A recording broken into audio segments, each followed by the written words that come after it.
un podcast de Cooperativa.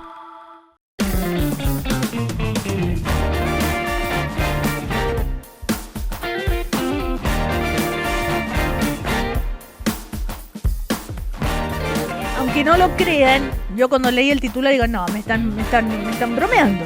¿Ah? Sí, apareció el primer canal chileno de televisión que busca entretener a los perros cuando tú no estás en la casa. Se llama Canino. Ya, de eso queremos conversar, tener más, conocer más detalles, a ver cómo se les ocurrió, cuál es el efecto que de verdad produce en las mascotas, y por eso ya estamos con Josefa Ramírez, que es veterinaria, etóloga y una de las creadoras también de este canal. ¿Cómo te va, Josefa? Buen día. Hola, buenas tardes. Bueno, buenos días en realidad. Buenos días. Ya sí. Buenos días. Falta un poquito. Estamos en una nueva mañana, de hecho, todavía. Sí. Eso. Ya, bienvenida, gracias por estar con nosotros. ¿Qué es esto de un canal de televisión para perros? Sí, chiquillos. Bueno, espérate. Importante, yo no soy una de las creadoras, ¿ya? Yo estoy aquí dando mi opinión acerca del programa, que me parece súper interesante igual. Y es un programa diseñado un poco para acompañar a los perros, se supone que es cuando no están en presencia de sus tutores. Y es bastante interesante porque está moldado para la percepción de los perros. Y yo creo que esa es como la distinción más interesante. Ya, pero ¿cómo funciona? ¿Cómo capta la atención de la mascota? Yo tengo un perro que cuando se queda solo en la casa, si no se queda en el patio, se queda adentro, se queda echado durmiendo. Entonces, ¿en qué le serviría la tele? O bien, puede haber otro perro que es mucho más inquieto, que a lo mejor se queda rasguñando la puerta porque quiere ya irse con sus amos. ¿Cómo captura la televisión, si uno deja puesta esa señal, ese canal, cómo captura la atención de este perro? Sí, mira, lo que pasa es que existen diferentes tipos como de personalidades y diferentes tipos de intereses también. No todos los perros ven la televisión como algo interesante. Ya hay algunos perros que tienen tendencia a quedarse como pegados, por decirlo así, viendo la tele, y hay otros perros que no.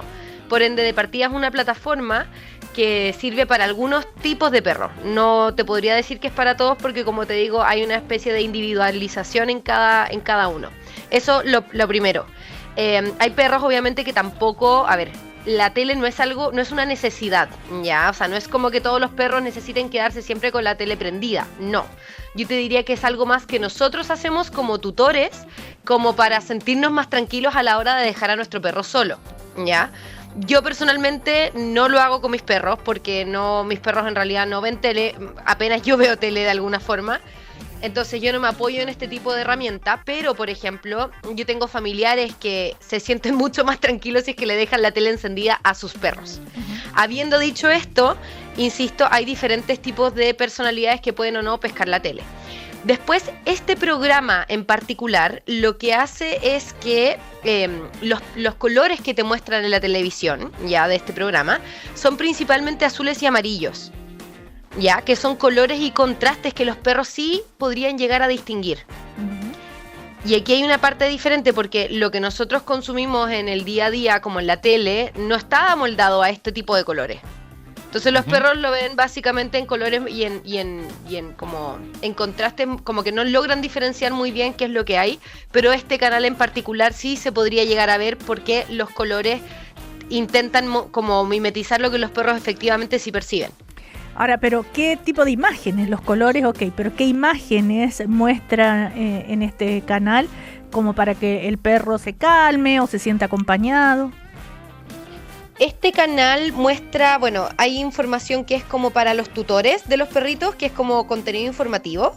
¿Ya? Y por otra parte también muestran como a un perrito, es como una imagen de un perrito que al final se mueve en la tele y como que simula un programa de perros para perros, ¿me explico? Sí. Entonces básicamente un perrito de un monito que se ve en la pantalla y que al final esa es como la compañía que como que le muestran a los perritos, por decirlo así. ¿Y tú como veterinaria crees que hay muchas mascotas, muchos perritos, perrita, en fin, que por tantísima gente tiene ya, ¿no es cierto?, las mascotas, pero la gente sale a trabajar y se quedan a veces solos desde las 8 de la mañana hasta las 6 de la tarde. ¿Qué efecto puede tener en ellos? Sí, tal cual. Bueno, de hecho yo como experta no recomiendo dejar a los perros más de 5 horas solos al día. Ya, eso es como una realidad. O sea, si uno deja al perro grandes tiempos, eso igual afecta su bienestar a lo largo. Ya, recordemos que los perros son perros altamente sociables. Entonces, digamos que la tele, el dejarle la tele prendida, para perros que sí ven la tele, podría llegar a funcionar como un enriquecimiento visual, en el sentido de que el perro puede ver algo que se mueve en la pantalla y que claramente tiene música que podría llegar a ser relajante para ellos. Aquí igual podría haber algo interesante, porque sí, los perros, la musicoterapia, por ejemplo, sí les sirve para relajarse y para estar más tranquilos, ¿ya? Entonces, si esta tele genera y ¿cómo se llama esto? Como, claro, reproduce sonidos que son relajantes, sí podría ayudar a que el perro se sienta un poco más tranquilo, ¿ya? Pero, como te decía antes, o sea, esto jamás podría llegar a ser como... No por tú dejar la tele prendida quiere decir que te puedes mandar a cambiar como 6 horas al día y que eso no va a afectar a tu perro. ¿Me explico? Claro. Ahora, ¿puede tapar algunos otros sonidos o ruidos que lo pueden estresar? Sí, eso es algo importante también. Yo, por ejemplo, cuando trabajo con mis pacientes, yo siempre utilizo el tema del ruido blanco o como ¿qué es eso? la música el ruido blanco es como el típico ruido que uno le pone a los bebés, que es como un ruido de fondo que es como ayuda a enmascarar otros ruidos. Entonces, por ejemplo, si un perro se queda en la casa y le da miedo la presencia de, no sé, pues ladridos, o está muy pendiente de los ruidos de afuera, que pasa mucho en los departamentos, tú poniendo este tipo de música, este tipo de ruido, hace que se camuflen un poco esos ruidos, ¿me explico? Entonces el perro no está tan pendiente de los ruidos, porque al escuchar esto es como que enmascara los ruidos de afuera. Entonces eso sí podría servir perfectamente. Ahora, ¿hay un respaldo científico a todo esto o es más bien una idea de que en una de esas puede llegar a funcionar, Claro. o puede llegar a servir? No, sí hay respaldo científico. De todas maneras hay estudios que confirman de que, bueno, los perros con la musicoterapia les sirve, el cómo ven los perros, el qué tipo de estímulo visual también les sirve a los perros. Y efectivamente, o sea, tú lo puedes ver en la práctica. Hay perros que ven tele, ¿sí? No todos, insisto, a mis perros yo no les pongo tele y no creo que sea como, a mí no me hace ninguna diferencia en mi día a día. Ahora, Pero perdona, hay otros para perros que entender... sí.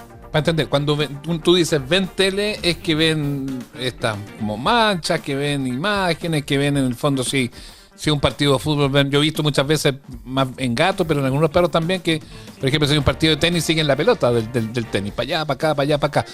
Pero ¿qué es lo que decodifica finalmente el cerebro del perro cuando ve una imagen de estas características? O sea, los perros ven al igual que nosotros. O sea, obviamente que su vista es mucho más especializada que la nuestra, y son capaces de ver como... No ven tanto detalle, pero ven una imagen panorámica casi igual a la de nosotros. Eso es algo súper importante igual destacar. ¿Ya? El tema de los colores, por ejemplo, y los contrastes, eso es diferente. Y por eso este canal, el Caninos, te muestra una gama de colores que para como que los perros llegan a ver en los colores que ellos perciben. ¿Ya? Ya. Entonces eso es importante. También, por ejemplo, obviamente que hay tipos de estímulos visuales que a los perros les van a servir más que otros. Si tú me decís, oye, yo prendo la tele y mi perro se queda ladrándole a la tele y está persiguiendo al perro que aparece en la tele, eso no le sirve, eso lo va a estresar a lo largo. Entonces igual es importante tenerlo en consideración. Este canal en particular da como imágenes y planos que son como más lentos, por decirlo así. Lo que hace que como que evite la sobreestimulación en los perros.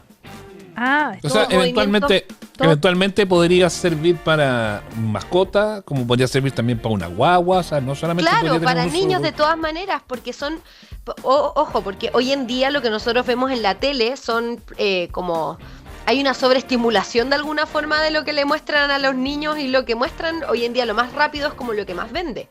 Entonces este programa hace todo lo contrario, que son como tomas mucho más lentas y como movimientos lentos, y con estos colores de alguna forma. Y si tú ves como, no sé, pues si te metís al Instagram, por ejemplo, de Caninos, y ves como las gráficas que salen y los videos que muestran ahí del perrito que sale en la tele, son mucho, mucho, mucho más lentos de lo que uno está acostumbrado a ver. Recordemos que Canino es un canal que está a las 24/7, ¿ah? Sí, funcionando. Claro, sin cortes comerciales, qué suerte tiene la mascota. Sí, imagínate, ahí dar comida para perro. Claro. Compre esta comidita Claro. rica. Y hace más o menos un poco más de un mes que debutó en el 727 de BTR, en el 517 de Claro, en versión HD. ¿Ah? Entonces, es una propuesta porque hay casi 12 millones de animales de compañía en Chile. ¿Ah? Entonces, no deja de ser una herramienta para acompañar a nuestras mascotas cuando no estamos en casa. Sí, dime. Claro, ahí yo no diría que como de compañía, porque los perros, o sea, saben perfectamente si hay o no presencia de personas o no en la casa. Es como más una estimulación que se da cuando los perros no están y que a algunos les sirve y a otros no. Eso es importante igual destacar. Por supuesto, y probar entonces. Ok. Exacto. Bueno, Josefa, muchas gracias. Josefa Ramírez, veterinaria, etóloga clínica, @joseveterinaria si la quieren conocer más. ¿Ah? Que estés muy bien. Buenísimo. Muchas gracias, chiquillos. Que tengan un lindo día. Chao, Tú chao. también, chao. Chao. Estás escuchando el podcast de Una Nueva Mañana, una presentación de cooperativapodcast.cl. Bueno, hay una reflexión que se hizo nuestra entrevistada, que dice, ¿cómo es posible que a pesar del creciente consumo de los edulcorantes, la prevalencia de la obesidad y los trastornos metabólicos como la resistencia a la insulina no ha disminuido?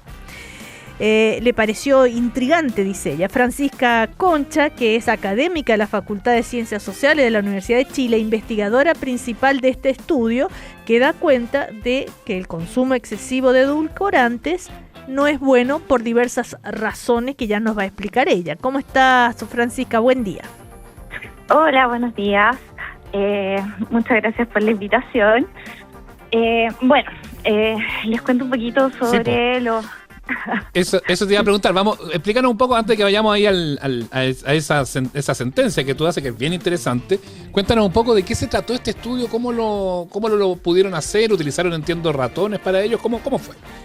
Exacto, sí. Nosotros, utilizamos animales, utilizamos ratones, porque hicimos un seguimiento de los efectos de 3 generaciones. Entonces, lo que nosotros hicimos fue darle tanto sucralosa como stevia a la generación parental y durante la vida adulta, durante la gestación y durante la lactancia, y luego seguimos a sus hijos y luego a los nietos, que no consumieron directamente estos endulzantes. Y lo que nosotros observamos fue cambios en la microbiota intestinal de las 3 generaciones y también algunas alteraciones en genes relacionados con inflamación y con el metabolismo tanto de los lípidos como de la regulación de la glicemia. Y además también observamos algunas alteraciones menores en relación al peso y la regulación de la glicemia. Ahora, que eso traducido, Eso. ¿qué significa, no es cierto? ¿Qué conclusión llegan ustedes? Porque una cosa es los ratones, qué tan parecidos somos los humanos a los ratones, y qué conclusión llegan a los efectos de estos edulcorantes. O sea, la principal conclusión a la cual nosotros llegamos es que, que estos edulcorantes no son inertes, que generan efectos en nuestro organismo que pueden alterar la microbiota intestinal. Sí. Y la microbiota intestinal es importante porque participa en diversas funciones, por ejemplo, en la regulación inmune, también en la regulación de nuestro metabolismo. Entonces, también produce ciertas vitaminas, también se producen ciertos metabolitos y también, participa en todas estas funciones y por lo tanto su alteración puede generar efectos en nuestra salud. Ya. ¿Cómo esto se traduce, por ejemplo, a los seres humanos?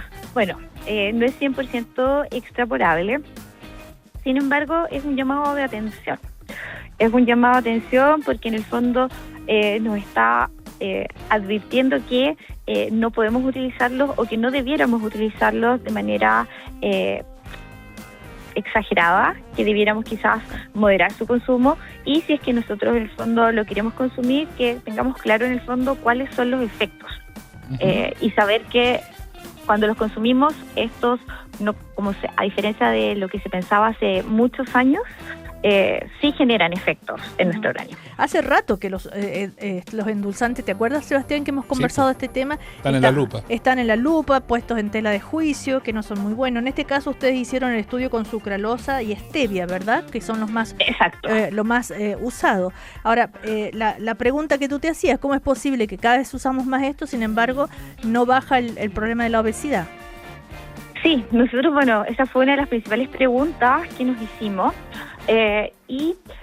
Bueno, una de las hipótesis era que quizás este consumo también podía programar la salud metabólica de la descendencia y en el fondo aumentar el riesgo de desarrollar estas enfermedades metabólicas en la adultez y que quizás en el fondo estas herramientas que nosotros estábamos utilizando para controlar el peso, para prevenir estas enfermedades metabólicas, entonces estarían quizás colaborando un poco a estas mayores prevalencias tanto de obesidad, sobrepeso y trastornos metabólicos. Entonces, un poco esa fue la idea que nosotros tuvimos. Uh-huh. Y bueno, ya hay diversos estudios en el fondo que han mostrado, especialmente en animales, porque claro,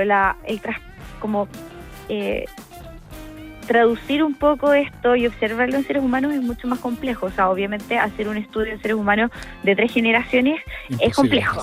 Claro, por los ciclos de vida y todo eso. En los ratones mucho más rápido porque son más cortos los ciclos de vida. Claro, pero en el fondo que nosotros, en los seres humanos, al mismo tiempo también es difícil poder aislar en el fondo el efecto de los edulcorantes. Uh-huh. O sea, nosotros estamos... Uh-huh. Pero entonces, en concreto, como para que la gente pueda entender, el cuestionamiento que ustedes hacen es que finalmente estos edulcorantes no solo no ayudan al objetivo que se plantea, que a lo mejor no subir de peso y todo eso, sino que además generan o pueden llegar a generar más problemas incluso. Claro, o sea, bueno, la Organización Mundial de la Salud hace un par de años emitió un comunicado en el cual desaconsejaba el uso de los edulcorantes para el control del peso y para la prevención de enfermedades metabólicas. Sin embargo, ahí hay que tener un poco de cuidado en cómo nosotros interpretamos esta evidencia, porque esto no significa que no los podemos consumir, que si nosotros consumimos nos va a generar efectos negativos en nuestro organismo, sino que en el fondo es un llamado de atención a consumirlos con moderación. Pero espera un poco, porque quizás la otra alternativa sería seguir consumiendo azúcar, pero también todos dicen, no, pero como el azúcar no, por ningún motivo. Es que, claro, o sea, el sobreconsumo de azúcar también genera efectos negativos y también no se trata de consumir azúcar en exceso, sino consumir también, cuando nosotros consumimos azúcar, consumirla con moderación. Uh-huh. Y ese es el punto, que creo que es el punto principal. Recordemos que la sucralosa es un edulcorante artificial, ¿verdad? Exacto. Que se crea en el laboratorio, pero a partir del azúcar y sin calorías. ¿Cómo se...? A ver si nos puede explicar ese proceso, cortito. El proceso de creación de la sucralosa. Sí. O sea, bueno, la sucralosa es un edulcorante que se obtiene a partir de unas modificaciones químicas que se hacen al azúcar a nivel industrial, es artificial, tiene un dulzor cerca de 600 veces mayor que el azúcar y eso es lo que hace que entonces nosotros podamos utilizar la sucralosa en muy pocas cantidades y que nos entregue un gran dulzor. Uh-huh. Pero claro, ese es de origen artificial, pero por ejemplo en el caso de la stevia es de origen natural. Sí. La stevia nosotros la obtenemos a partir de una planta. De una planta. Entonces, pero esa también, ¿por qué? Si es natural, ¿por qué no sería bueno? No sería del todo saludable. O sea, bueno, hay que partir un poco de la premisa que no necesariamente las cosas que son naturales van a ser saludables. Hay muchos, por ejemplo, toxinas que son naturales, pero que nos hacen, que nos generan efectos negativos en nuestro organismo. Uh-huh. En el caso de la stevia, bueno, en realidad los estudios son un poco menos claros en relación a sus efectos sobre la salud. Hay algunos que han observado efectos negativos similares a los que se han observado con otros endulzantes, pero hay otros que han observado efectos más positivos con la stevia. Por ejemplo, efectos asociados a antioxidantes, como disminución del estrés oxidativo. Entonces, claro, eso probablemente tiene que ver quizás con las dosis o con los extractos que se realizan a partir de la planta. Entonces, claro, con la stevia es un poco menos claro el panorama porque tenemos esta situación en la cual hay algunos estudios que demuestran efectos negativos, pero hay otros que demuestran efectos positivos. El problema es que... No, dale, por favor. El problema es que hay muchas personas que no les gusta la stevia, Claro. que encuentran que tiene un sabor amargo, porque en el fondo la stevia también es capaz de activar los receptores del sabor amargo, entonces deja un sabor residual amargo en la boca. Exacto. Y eso hace que las personas lo rechacen. Ahora, cuando tú nos mencionabas esto y te planteábamos el escenario del azúcar y todo eso, no es no usarlo, sino que un uso moderado. ¿De qué hablamos de uso moderado? Hay gente que se toma 2, 3 cafés al día, todo le echa 5, 6 gotitas, no sé, no tengo idea y depende del gusto. ¿A qué podríamos llamarle un uso moderado de estos edulcorantes? Pero es como, es complicado también este uso moderado, y el fondo también es distinto para cada uno de nosotros, porque lo que nosotros podemos ingerir al día va a depender un poco del peso. Entonces, por ejemplo, los niños que pesan menos, ellos debieran consumir una menor cantidad de estos endulzantes que nosotros. Y además, también hay diferentes dosis como adecuadas o máximas para cada uno de estos edulcorantes. No es la misma para todos. Por ejemplo, para la sucralosa es más que para la stevia. Entonces, en el fondo yo creo que sería tratar de disminuir lo que consumimos cada uno de nosotros. Y si nosotros vemos que, por ejemplo, nos estamos tomando 10 cafés al día con 10 gotitas cada uno, pero además de eso estoy consumiendo otros productos que también los contienen, que por ejemplo lácteos, cereales, snacks, dulces. Claro. En el fondo, claro, todo eso va sumando, porque no hay que solamente Ahora, considerar que están en las gotitas o en los sachets que le echamos al café. Exactamente. Ahora, si nos tomamos 10 cafés al día, hay que revisar no solo la stevia, creo yo. Exacto.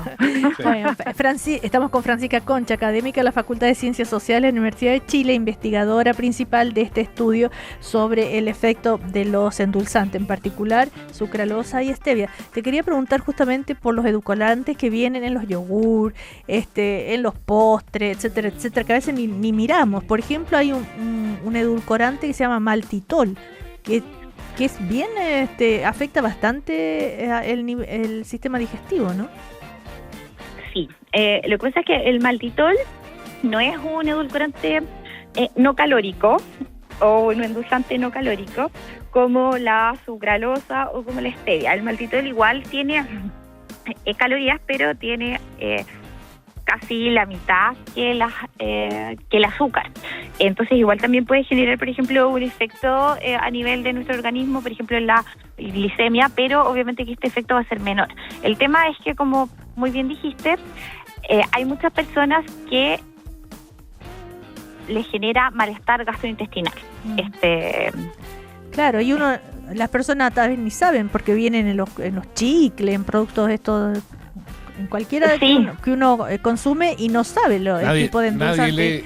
Nadie o muy poco, por no decir nadie, lee la etiqueta. Es que anda a leerlo también, tiene microbiótico. Sí.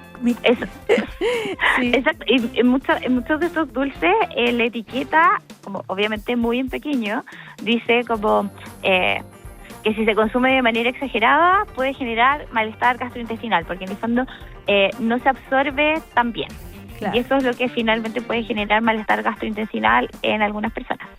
Hay tantos tipos de edulcorante que uno lee, ya no sabe cuál en realidad es mejor. ¿Se acuerdan de la sacarina? Que estaba en una época se usaba sacarina, ya está fuera de... Esa ya dijeron que el ciclamato hacía mal, ¿te acuerdas que fue todo un cuento? Pero ahora no hay ninguna medida que desde el nivel a nivel de autoridad que diga, que exija a quienes fabrican los productos tener un cierto límite en el uso de estos edulcorantes. En la cantidad, digo. Sí hay. Hay una regulación. Y bueno, la mayoría de estos, como tienen un poder edulcorante tan alto, o sea, pueden entregar un dulzor tan alto con una tan pequeña cantidad es que generalmente no se usan cantidades muy elevadas en los productos, se usan cantidades muy pequeñitas. Entonces, en general, por ejemplo, los estudios que han habido en Chile, que generalmente han estado enfocados en niños, no han observado que se sobrepase la cantidad máxima del consumo de estos edulcorantes. Pero, por ejemplo, nosotros observamos que igual habían efectos independiente que uno los consumiera de manera, dentro de este límite. Por último, te quería preguntar, Francisca, ¿cuál es la importancia de este estudio que ustedes han hecho ahí en la Universidad de Chile? Tengo entendido que ha sido publicado en revista muy prestigiosa de ciencia. Sí, este estudio fue publicado en Frontiers el viernes, de hecho hace súper poquito, y yo creo que la importancia es que nos llama un poco a tener precaución, desde mi perspectiva, que nos llama a tener precaución especialmente en las poblaciones que se encuentran en etapas críticas del desarrollo, porque en el fondo lo que nosotros estamos consumiendo también no solamente nos va a afectar a nosotros, sino que también puede tener efectos en nuestra descendencia, y esto, ojo, que no es solamente con los endulzantes, o sea, también es con otros productos, también es con nuestra dieta. Entonces, claro, es un llamado de atención especialmente para la población que se encuentra en estas etapas. Pero este estudio es todo un hallazgo, no se había hecho antes, no se había hecho en otro país, es un aporte.